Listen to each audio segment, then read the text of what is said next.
vamos mostrar como está o intercâmbio de jogadores entre os times do Ronaldo, o Cruzeiro e o Valladolid. Gente, Cruzeiro e Valladolid, hein? Os dois times do Ronaldo têm cada vez mais estreitado as relações. A ponte aérea de jogadores entre Brasil e Espanha agora também está incluindo os meninos que se destacam na base do Cruzeiro. O goleiro Otávio e o meio-campista Josepher foram alguns dos destaques do Cruzeiro na Copa São Paulo esse ano.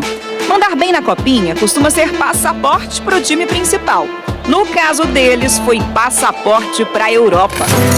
Os garotos do Sub-20 do Cruzeiro estão fazendo um intercâmbio no Valladolid, clube espanhol que também pertence ao Ronaldo. Como eles não iriam ser utilizados agora na equipe principal, por uma questão de espaço dentro do elenco, a gente entendeu que seria interessante oferecer essa oportunidade de vivenciar outra cultura, de conhecer um pouco mais um outro método de treino, uma nova realidade.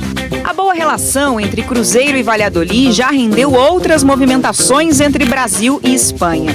O zagueiro Lucas Oliveira acabou de ser emprestado e vai voltar a trabalhar com o Pesolano, técnico que deixou o Cruzeiro no ano passado e 2 semanas depois foi anunciado pelo clube espanhol.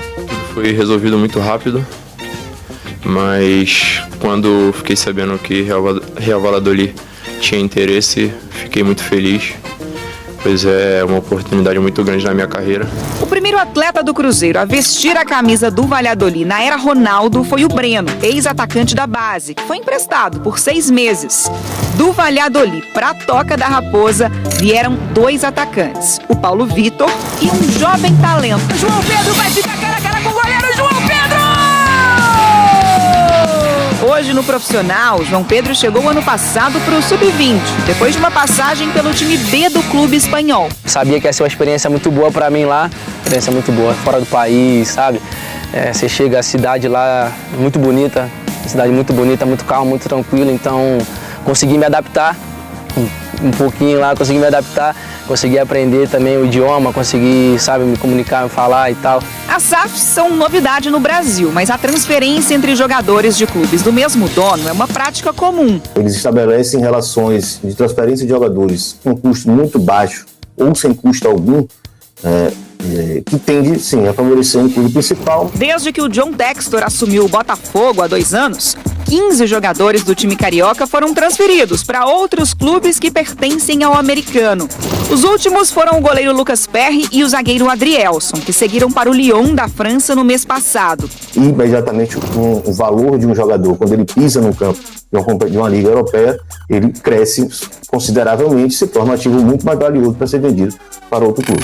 E nessa relação, para pisar na Europa, nem sempre o jogador precisa ser negociado.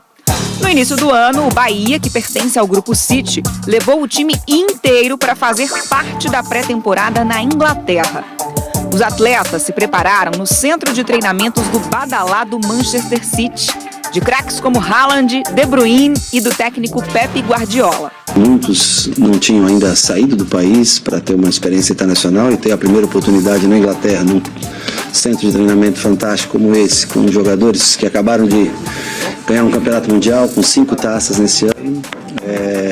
É algo que acho que vai ficar para sempre na memória deles. O intercâmbio do Josepher e do Otávio vai durar 1 mês. Depois eles voltam para a Toca. Mas a ideia do Cruzeiro é manter essa ponte aérea ativa. Eu vejo que nos próximos anos aí, mantendo esse vínculo cada vez mais forte, tanto o fluxo de pessoas vindo da Espanha quanto indo do Brasil para lá, vai estar cada vez mais maduro e cada vez mais forte.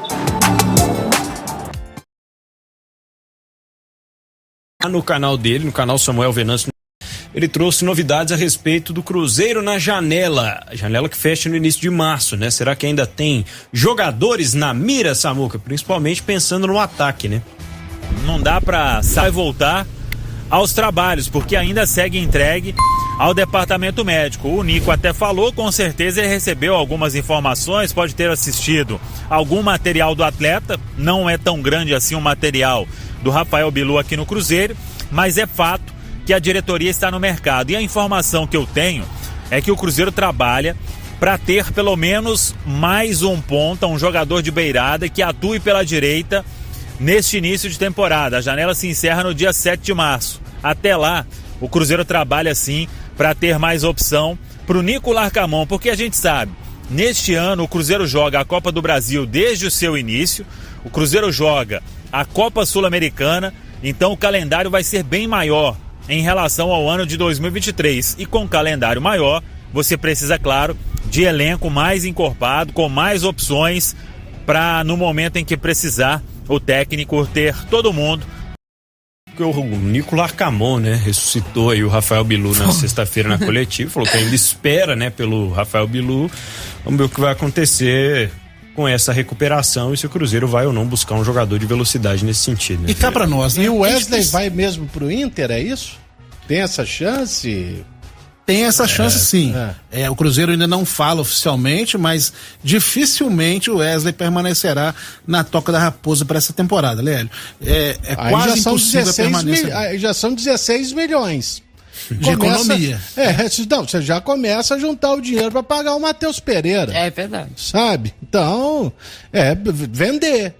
Tentar vender o Wesley, que aqui realmente acabou não se acertando e não caindo, né, nas graças da torcida. A verdade é essa. Se conseguir vender, ia ser uma boa, né? Eu penso que nesse momento a venda é um pouco complicada nos formatos que nós temos hoje no futebol brasileiro. Os clubes estão optando, pelo menos por empréstimo inicialmente, com passe já fixado ao final do vínculo. Talvez seja essa a alternativa do Cruzeiro a médio e longo prazo. E com relação ao Rafael Bilu, cá pra nós também, né? O cara tem que ter oportunidade, pelo menos mostrar.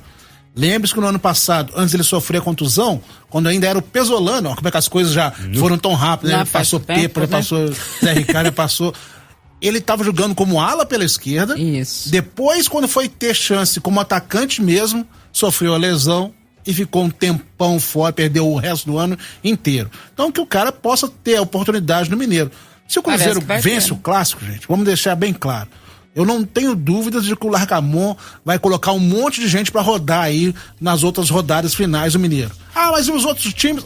Cada um com seu problema. O Cruzeiro resolveu o problema dele e vai testar, vai rodar o grupo, colocar quem não jogou para jogar e talvez o Rafael Bilu tenha as suas oportunidades também. Mas como o Samuel falou aí, falta, e é muito claro pra gente, falta esse atacante lá de campo. Isso aí não tem nem que ver, tem que buscar esse atacante, até porque termina em março essa janela, né? Exato. Porque em julho já começa a outra, que aí é possível que eles venham comprar mais do que as equipes tenham mesmo condição de revender os seus jogadores. Então, olha, precisa buscar com urgência esse homem, mesmo que seja para lateralizar o jogo do Cruzeiro. O que acontece? O Cruzeiro vem vindo pro meio, ele vai dando um desespero no Larcamón na beirada do gramado, porque ele tem que ampliar o jogo. O Cruzeiro precisa ampliar o jogo dele, ele não consegue fazer isso, ele não amplia nem alonga, então... é necessário, é super necessário. E essas foi as notícias do Cruzeiro. Não se esqueça de inscrever-se no canal e deixar a sua curtida e ativar o sininho para receber notificações de todos os vídeos novos.